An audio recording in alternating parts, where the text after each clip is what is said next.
Earlier in this class, we talked about going from our research questions to concepts and keywords. And this week, we're going to dive even farther into the realm of searching and talk about how we can combine the keywords from our different concepts to create more complex searches. So keywords are really great, but they can only take us so far. And trying to do a bunch of keyword searches is possibly very imprecise and can get frustrating pretty quickly. So what we're going to want to think about is how we can combine our keywords from more than one concept to create a more complex and generally a more precise search. We're also going to try to be more specific with our searching, and we'll use a few different techniques like phrase searching and truncation to make our lives a little bit easier. We're also going to talk a little bit about how we might come up with new search terms and a little bit about the difference between what we call a subject and a keyword.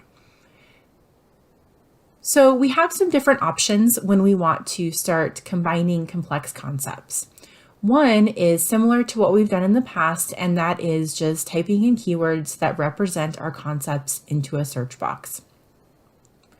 On the screen here, what I've got is a search like this, where I might be looking for information about whether or not women who have anxiety could be helped with regular yoga practice.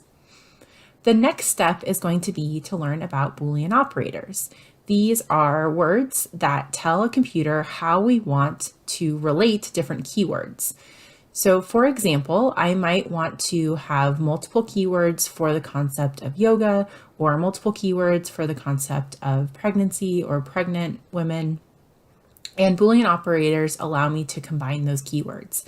I can either type it out or write it out like I've shown on the left side of the screen, or a lot of databases actually have the Boolean scaffolding built for us, and that is my preferred way to search when I'm using Boolean operators.